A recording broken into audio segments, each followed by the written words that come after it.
Donc, Kitissa et Rosh Bnei Israël, la question était pourquoi il fallait dire Kitissa, tu vas lever la tête de Bnei Israël, pour vouloir dire tu vas les compter. Parce qu'en fait, le sens, ça veut dire quand tu compteras les Bnei Israël. Alors, il ne faudra pas les compter un à un, mais chacun donnera un matbéa, une pièce, pour les compter par l'intermédiaire des pièces. Et quel sera le résultat? Il n'y aura pas d'épidémie, ils ne vont pas mourir. Parce que si on les compte sans l'intermédiaire d'une pièce, ça risque de provoquer une épidémie, une mort générale. Alors, toutes ces questions que nous avons posées, pourquoi il fallait dire kitissa au lieu de kitifkod ou kitispor, kitimine? Il y a beaucoup de mots qui peuvent vouloir dire vraiment aller droit au but et dire il ne faut pas compter. Quand tu compteras les Bnei Israël, kitissa et rosh, alors cette locution, cette expression qui veut dire compter par un ensemble de mots, kitissa et rosh, ça veut dire quand tu vas donner de l'importance, tu vas lever la tête des Bnei Israël. Quand on compte par l'intermédiaire d'une pièce, ça veut dire que les individus ne sont pas à compter. C'est pas quelque chose qu'on fait au décompte. On est 36 comme si on était du bétail. Donc on donne chacun une pièce. Et en plus une demi-pièce, parce que pour montrer la hanava, c'est encore d'autres raisons. Mais quand on est nosé etros, c'est-à-dire que la tête est en haut. Il y a aussi sous-entendu que la tête, elle est en haut. Quand la tête est en haut, ça veut dire que le cerveau est en haut. Melech, Am Israël, Bene Melachim. C'est quoi Melech? Même Moach, lève, c'est en dessus du Moach, et Kaved. Donc Melech, le cerveau, ça veut dire la Neshama par-dessus tout.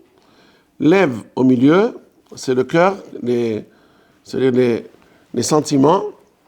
Et le Kaved, c'est l'état avot. C'est-à-dire que le cerveau, il est Melech, il règne, il domine, et il dirige, lève les sentiments et les désirs. Alors ça, c'est un vrai Ben Melech. Ça, c'est Melech qui contrôle. Alors que s'il est contrôlé par ses sentiments et ses désirs, ce sont eux qui prennent le dessus. Alors c'est Kalem, c'est Lemech. Lemech, c'est aussi c'est une expression en yiddish pour dire quelqu'un qui sait pas s'organiser, quelqu'un qui sait pas s'y prendre. Lemech, on dit ça. Donc ça veut dire aussi Kitissa et Rosh Bnei Israël ifkudehem. Si, quand tu veux compter les Bnei Israël, tu leur donnes de l'importance, tu te rends compte que chacun c'est un monde en soi. Chacun c'est un monde. Ils ne sont pas à vendre au kilo. Kitissa et Rosh, chacun il est individuel, chacun il a son importance, chacun il a son neshama. Et c'est pas seulement cela, chacun doit ressentir cela. Chacun d'entre nous, chacun des clans d'Israël, il doit sentir qu'il est unique. C'est pas un parmi le tas. C'est quelqu'un chacun, il a sa neshama, chacun a son but, chacun est venu dans ce monde pour réaliser le but que Hakadosh Baruch Hu lui a donné à faire. C'est pour ça, Nivra Adam Yahidi, pour ça que l'homme a été créé seul, unique. Hakadosh Baruch Hu n'a pas créé tout de suite une multitude de personnes. Non, un homme. Pour te dire que si Haz Shalom, on tue quelqu'un, c'est comme si on a tué tout un monde. Et chacun doit se considérer comme un monde. Effectivement, chacun il a tout un monde qui gravite autour de lui. Ses idées ne sont pas celles de l'autre. Chacun il a tout à fait un monde en soi. Chacun c'est une neshama. Quand on prend conscience de cette importance que nous avons, chacun, et qu'on n'est pas mitbatel dans le klal, bien entendu, c'est pas une idée de gava. Je suis, donc je pense, donc je suis. Non. Au contraire, si je suis important à ce point, donc je dois faire attention à ce que je fais. Et pour ne pas tomber dans la faute de la gava, alors mahatit shekel. Sache que tu es une moitié. Là où tu es, même si tu es arrivé, tu es encore une moitié. C'est comme l'histoire du roi qui est arrivé, pas lui qui est arrivé, un homme qui est arrivé du roi, qui était en train de monter sur l'échelle, et il montait, mais il n'arrivait pas encore jusqu'en haut de l'échelle. Il a fait ce rêve-là. Le lendemain, il s'est présenté devant le palais. Il demande à être reçu par le roi. Qu'est-ce qui se passe? Ah oui, il faut absolument que je sois reçu par le roi. J'ai fait un rêve qui le concerne. Je suis sûr que le roi serait intéressé de l'écouter. Bon, ils l'ont fait rentrer chez le roi. Et qu'est-ce que tu as rêvé? Voilà, j'ai rêvé que Majesté était sur une échelle immense, comme celle de Yaakov Avinu, et vous êtes toujours en train de monter, et l'échelle, on n'arrive jamais au bout. Ça monte, et on continue. J'arrive pas, c'est un rêve, je ne sais pas combien de temps il a duré, mais ça se finissait jamais. Le roi était tellement content de ce rêve, il a donné l'ordre de lui remplir un sac plein de louis d'or. Voilà. Il est parti très content. Le lendemain, tous ses voisins voient qu'il s'est habillé comme un grand Richard, alors que la veille, il était habillé en haillon. Et son voisin demande, qu'est-ce que tu as fait? Tu as gagné le gros lot? Alors il a dit, non, voilà, j'ai fait un rêve, et le rêve, il m'a fait gagner ma fortune. Donc il a pensé, ah, comme ça, qu'est-ce que tu as rêvé? Il lui a dit, ah, raconter le rêve. C'est pas possible. Avec un tel rêve, il a reçu tellement d'argent. Eh bien, moi, j'ai une idée, je vais faire un autre rêve. Je vais aller dire au roi que j'ai fait un autre rêve. Et je vais recevoir le double. Le lendemain, il va devant le palais. Et il dit, voilà, j'ai rêvé, ceci. Qu'est-ce que je suis arrivé? J'ai rêvé que le roi montait jusqu'à ce qu'il est arrivé au sommet de l'échelle. Quoi? Quel mauvais rêve tu as fait? Qu'est-ce que c'est que ce rêve-là? Donnez-lui 100 coups de bâton. Et il l'a envoyé. Donc, il a pleuré, mais je ne comprends pas. Mon voisin, il a rêvé que vous montiez. Il a dit, tu n'as pas compris? Si jamais j'arrivais encore au bout de ça veut dire que je suis toujours en train de monter. J'ai pas fini de monter, mais toi, quand tu dis que je suis arrivé au sommet, qu'est-ce qu'il reste à faire à partir du sommet? Il n'y a plus qu'à descendre. Donc, c'est un mauvais rêve. Mahati tashekel. Chacun doit se sentir toujours, je suis encore au milieu. Je ne suis pas encore arrivé au bout de la route. Et heureusement, parce que si quelqu'un finit son travail dans ce monde, alors ça, on lui dit au revoir. Alors, il doit toujours se sentir qu'on est encore, effectivement, le travail qu'on doit fournir, il ne se finit jamais. Même les plus grands tzadikim, ils peuvent encore toujours être meshachlel et avancer à des daragot de Kedusha, de Hasidut, ne peut pas finir. Mais en tout cas, tout commence par quoi? Par le fait qu'on se prend en considération Azou d'Ikdusha, pas de Shalom de Gava. Je suis important. Il ne faut pas que je me néglige. Ah, qui suis-je? Ça, c'est Anava Psula. Et c'est seulement grâce à ça, c'est grâce à ça qu'on arrive à ne pas tomber dans cette épidémie. C'est quoi l'épidémie? Quand les gens tombent, quand les gens perdent l'accroche à la Torah, c'est parce qu'ils se sont découragés. Parce qu'ils se sentent, ils n'arrivent pas, ils ne réussissent pas, je ne vaux rien. Qu'est-ce que je suis? Je n'ai pas d'importance en moi, en moi-même. Regarde, lui, au moins, il est devenu un grand rave, lui, il est devenu un grand tzaddik, lui, il est devenu un grand mahzik Torah, il a beaucoup d'argent, il donne... Donc, quand on voit les gens qui ont brillé, et nous, on n'est pas à cette hauteur-là, donc on se décourage. Si c'est comme ça, donc je ne vaux rien. Et si je ne vaux rien, bon, autant lâcher prise. C'est faux. Chacun a son importance. Je vous avais, je pense, raconté déjà l'histoire de Toscanini. Vous avez entendu parler de lui? Toscanini, c'était, il y a des dizaines d'années de cela, peut-être même plus, il était un des grands malhinim, comment on dit malhinim, ceux qui est un compositeur, voilà. C'est un des grands compositeurs en Italie, très très important. Quand il a atteint l'âge de 90 ans, on voulait lui faire une surprise. Donc, la Scala de Milano, ils l'ont invité. Ils voulaient l'inviter pour lui faire il y avait des billets. Ils ont fait une très grande soirée parce qu'il a donné beaucoup d'honneur à l'Italie. Il était mondialement connu. Alors, ils ont voulu lui faire une surprise. Mais lui, il leur a dit non, je ne peux pas venir, je ne suis pas en forme. j'ai un certain âge, je ne peux pas, si vous voulez faire ce que vous voulez, mais moi je ne peux pas venir. Il a dit, mais au moins que tu écoutes comment on accomplit tes œuvres, c'est tellement beau. Il a dit, bon écoutez, moi je veux bien être à la maison, j'écouterai la radio. Bon, ils ont écouté la radio, mais ce n'était pas suffisant. Les médias d'Italie ont voulu, du monde entier, ils voulaient voir comment il allait réagir à tout ce qu'il allait entendre. Il va être heureux, ils vont le sourire. Ah, ils ont fait une réalisation. Mais, quand le premier morceau, quand ils ont commencé à jouer le premier morceau, et lui l'entend par l'intermédiaire de la radio, il a dit, oh, ils ont tout saccagé. C'est pas ça. C'est pas ça du tout. Comment c'est pas ça? Moi, dans ma composition, j'ai écrit 15 violons. Et là-bas, il n'y en a que 14. J'entends que 14. Il ne voit pas les musiciens devant lui. Il n'y a que 14. Il était furieux. Je ne veux pas entendre, éteignez-moi ça, je ne veux plus entendre parler. Alors tout de suite, ils appellent pour voir là-bas à l'opéra. Combien de violons il y a? 1, 2, 3, 4, 5, 6, 14. Mais c'est un avis celui-là. C'est un prophète. Comment il sait qu'il n'y a que 14? On peut différencier nous entre 14 et 15? C'est pas possible.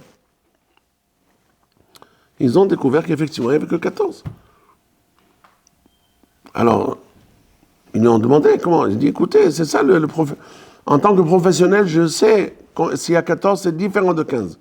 Et comme j'ai dit 15, ça veut dire que seulement avec le 15e, on peut obtenir l'effet le plus beau, le plus absolu. Cette histoire-là, de Toscanini, un Rosh Yeshiva d'Amérique l'a raconté à un monsieur qui était rescapé de la Shoah et qui était tout à fait découragé. Ça s'est passé quand ils sont... C'est une yeshiva ktana, qui ont été en vacances dans un petit bled, comme on dit, pas loin de New York pour les vacances. Et ils se sont retrouvés dans un Beth Knesset. Donc ils avaient leurs activités, leur sport l'après-midi, et le matin ils étudiaient. Et quand ils étudiaient le matin, ils étaient très très très investis. Mamash, avec beaucoup de clavout, ils étudiaient. Des enfants de 13-14 ans. L'un posait coucher, l'autre il répond. Et il y avait là-bas un vieux monsieur qui venait, depuis la tfila, il restait là-bas. Il écoutait avec beaucoup de passion. Cet talmidim-là, il avait des larmes aux yeux tout le temps. Il avait des larmes aux yeux. Et le Rosh Shiva, il a dit, pourquoi monsieur vous pleurez? Qu'est-ce que vous avez des larmes aux yeux? Il leur a dit, écoutez monsieur, moi j'ai passé la Shoah. J'avais leur âge quand la Shoah s'est produite. Et malheureusement, j'étais exilé. C'est à peine si j'ai réussi à m'en sortir. Mais j'ai perdu la possibilité d'étudier dans la yeshiva. Donc quand je les vois, ça me met dans tous mes états. Je sais que ce que j'ai raté, j'aurais pu être heureux comme ces enfants-là qui étudient la Torah et devenir un Talmid Chacham. Malheureusement, je ne le suis pas devenu. Donc je suis très malheureux. Alors le Rav lui a dit, écoute, quand on m'a envoyé les poissons que j'ai achetés, ils m'ont envoyé dans un morceau de journal. Et le morceau de journal, il y avait un article sur Toscanini. Et je me suis demandé pourquoi que le Baruch Hu m'a amené cet article de Toscanini. Et quand vous m'avez maintenant raconté votre histoire, j'ai compris qu'Akadosh Baruch Hu m'a envoyé ce morceau de journal pour que je puisse vous donner la réponse et pour vous réconforter. Alors, après avoir raconté l'histoire de Toscanini, il a dit, sache que nous tous dans le monde, nous sommes tous venus pour faire un orchestre pour Akadosh Baruch Hu. Tout ce qui se passe dans le monde, Kol hanikra bishmi velichvodi, yetzartiv berativ afasitiv. Tout ce qu'il y a dans ce monde, je l'ai créé pour faire kavod Akadosh Baruch Hu. Donc tout le monde dans ce monde, c'est un élément de l'orchestre. Tout ce monde-là, c'est un orchestre qui fait kavod le Akadosh Baruch Hu. Chaque instrument dans l'orchestre est important. Akadosh Baruch Hu, il a l'oreille assez fine pour entendre tous les 8 milliards d'habitants et plus particulièrement les 15 millions de Bnei Israël qui font les mitzvot et plus particulièrement encore plus ceux qui étudient la Torah. Donc, il est très attentif à chaque son qui émane de chaque bouche qui étudie la Torah. Donc pas seulement des Gdolé Ador, c'est sûr que Gdolé Ador, ils ont une très grande importance. C'est les acteurs principaux. Mais il ne faut pas négliger aucun d'autres acteurs. Même les autres acteurs, même les plus petits, le dernier violon, hein, s'il manque, c'est parce que Akadosh a voulu. Il attend de chacun de nous d'être particulier, d'être singulier. Kitissa et Trosh Bene Israël. Quand tu vas élever les têtes de Bene Israël, chacun, quand tu l'élèves, chacun il a son importance. Velo Yebaim Negef. Quand on a ça présent, j'ai mon importance, ce que je fais c'est important. Akadosh et Mishta Asheya. Est heureux de ce que je fais, de ce que j'étudie, chaque passage que je dis, je fais Nahatroua HaKadosh Baruch Hu, Lo Yebaim Negef. Pourquoi Lo Yebaim Negef? Parce que quand on a ça présent dans la tête, Haz Veshalom, on n'ira pas fauter. D'où ça vient la faute? D'où ça vient? Ça vient de la Hatzvut, du fait qu'on se sent pas important, on se sent futile. En plus, alors on tombe, le cœur tombe, on est malheureux. Alors la mélancolie, c'est la mère de toutes les fautes. Quand on n'est pas assez important à nos yeux, le Tserara, c'est l'une des astuces les plus amères qu'il met en marche contre les Bnei Israël, contre ceux qui étudient la Torah particulièrement. Il dit, tu n'es pas important, qu'est-ce que tu es? Et surtout qu'effectivement, dans ce monde-là, on n'est pas bien vu, on n'est pas bien considéré. Pourquoi vous n'allez pas à l'armée? Pourquoi ceci? Pourquoi cela? C'est seulement Akadosh Baruch Hu qui connaît notre importance. Et que c'est les Bnei Israël, les Bnei Torah, ceux qui étudient la Torah, ce sont eux qui font tenir le monde. C'est eux qui font les guerres. C'est les Gdolé Israël qui font les guerres. Il y a des histoires qu'on peut raconter sans finir, jusqu'à nos jours, jusqu'à aujourd'hui, encore chaque jour. S'il y a des réussites dans les guerres, c'est grâce aux Bnei Torah, c'est grâce aux Talmidei Hachamim, aux Tzadikim qui font des tfilotes. Il y a beaucoup de maasiot là-dessus. Alors ça, c'est la première idée, de savoir que c'est ça notre moteur. Le vrai moteur, c'est de savoir, premièrement, savoir qu'on a de l'importance. On dit que les fusées qui sortent de l'atmosphère, c'est vrai, elles sont accompagnées par un réservoir immense qui est volumineux plusieurs fois plus que la fusée. Et ce réservoir, il contient le carburant, le kérosène, pour pouvoir faire sortir la fusée de l'attraction terrestre. C'est combien? C'est 60 km. 60 km que la fusée doit partir à la verticale. Et ces 60 km, la fusée l'a fait en 11 secondes. 11 secondes, elle est en dehors de l'atmosphère. Grâce à quoi? Grâce à ce moteur hyper puissant et qui a besoin d'être alimenté par tellement de kérosène. Si la fusée avait besoin de kérosène tout au long de son parcours jusqu'à ce qu'elle arrive à la Lune, alors toute Tel Aviv en kérosène n'aurait pas suffi pour pouvoir accompagner la Lune, la fusée jusqu'à la Lune. Impossible. Donc heureusement c'est juste pour échapper à l'attraction terrestre qu'on a besoin d'essence, de kérosène. Et c'est ça ce que dit Hazal. Quand on est nosé et roche, quand on se sent l'importance, on se lève le matin avec la joie d'être serviteur d'Akadosh Baruch Hu, là où qu'on soit. On a son importance. Akadosh Baruch Hu attend de nous quelque chose. Alors ça nous soustrait, ça nous fait échapper à l'attraction terrestre de cette artiou, de ce Yetzirara qui veut nous mettre par terre tout le temps. On a besoin de s'élever. Cette élévation, eh bien, c'est grâce au fait qu'on se donne de l'importance. On est important, Akadosh Baruch Hu attend de nous quelque chose. La Torah, elle peut changer la personne, et heureusement que nous l'avons. Plus loin, la Torah nous raconte l'histoire de la Ketoret. Vayomer Hashem Moshe ka'alecha samin, natav shechet zechel bena, samim uvana zaka bat bevadiyeh. Peut-être avant de passer à cette idée-là, je voudrais vous dire aussi quelque chose pour compléter cela. de la part du Or Haim HaKadosh. Or Haim HaKadosh, il dit comme ça. זה ייתנו כל העובר על פקודים, מחצית השקל בשקל הקודש, 20 גרה השקל, מחצית השקל תרומה לשם. C'est quoi זה ייתנו? Non, c'est écrit quand Baruch Hu a le matbea shel esh, quand Baruch Hu l'a montré à Moshe Rabbeinu ne savait pas. Qu'est-ce qu'il faut donner? C'est quoi le matzit shekel? Hitkasha Moshe Rabbeinu. Il n'a pas compris Moshe Rabbeinu, qu'est-ce que c'est que ce matzit shekel? Alors, et le gros zeitenu. Voilà, ça, comme ça ils vont donner. Baruch Hu lui a montré un matbea shel esh, une monnaie, enfin, hein? Une pièce, mèche en feu. Ensuite, כל העובר על הפקודים וכו' וכו'. אור החיים הקדוש dit ce זה ייתנו, זה, ça veut dire Torah. כן? לקוח את ספר התורה הזה. Dans la Torah, il est écrit le mot זה. Donc, זה ייתנו, le vrai koach, c'est la Torah. Pour ceux qui étudient la Torah, zaytenu. Ceux qui ne peuvent pas étudier la Torah, mahatzit shekel. Ça, c'est une bederech remez.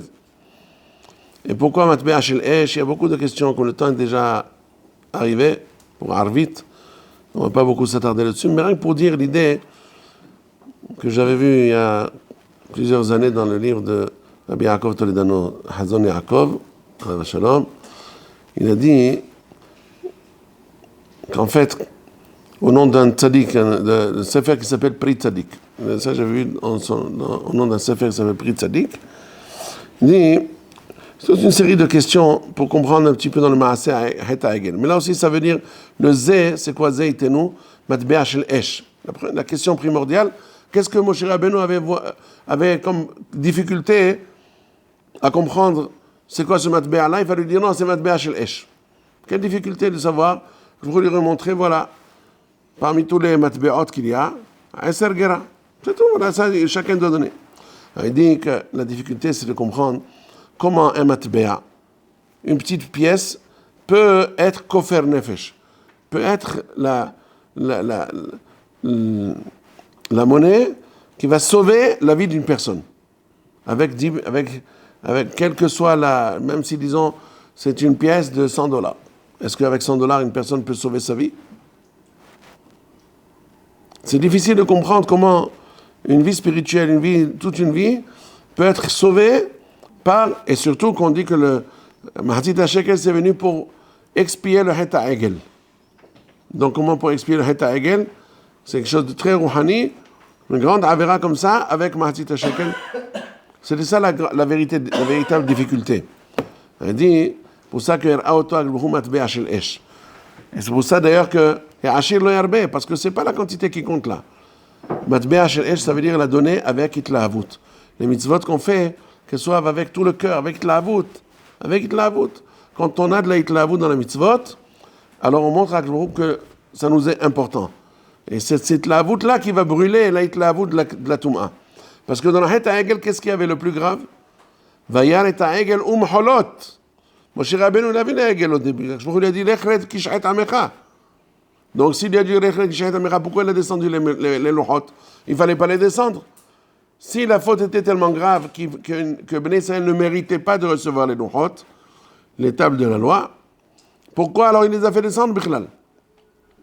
Il est descendu avec, et c'est seulement quand il a vu Egel holot, il a vu le veau d'or et les Bnei Israël en train de danser autour de lui, c'est là qu'il a cassé les louchot. Pourquoi il ne les a pas cassés avant? On explique le Rav. S'ils avaient seulement fait le Hegel par découragement, où est-ce qu'il est Moshe Rabbeinu? On est découragé. Alors, ils ont fait le Hegel. Alors, c'est une faute had pe'ami, c'est-à-dire unique. C'est une fois, ils se sont trompés, ils n'ont pas encore perdu la madrega de recevoir les louchot rishonot qui ont été écrites par Akadosh Baruch Hu. Mais quand il a vu les meholot, ça veut dire qu'ils étaient, non seulement ils ont fait la avera, mais ils étaient enthousiastes de la faire. Ça, c'est déjà une autre madriga très très basse. S'enflammer pour une avera, ça c'est déjà quelque chose qu'on ne peut pas tolérer. Avec ça, on ne peut pas recevoir, on n'est pas à la hauteur de recevoir les louchot que Baruch Hu l'a fait. Donc c'est pour ça que le tikkun, c'était c'est-à-dire, la tchouva de cela, c'était de faire la mitzvah beit lahavut, matbea shel esh. C'est pas la quantité qui compte, mais la qualité. Quand tu feras la mitzvah beit lahavut, c'est là que tu pourras être mechaper. Donc le temps est déjà arrivé de vite, on ne va pas retarder les gens. Baruch Adonai, amen, amen.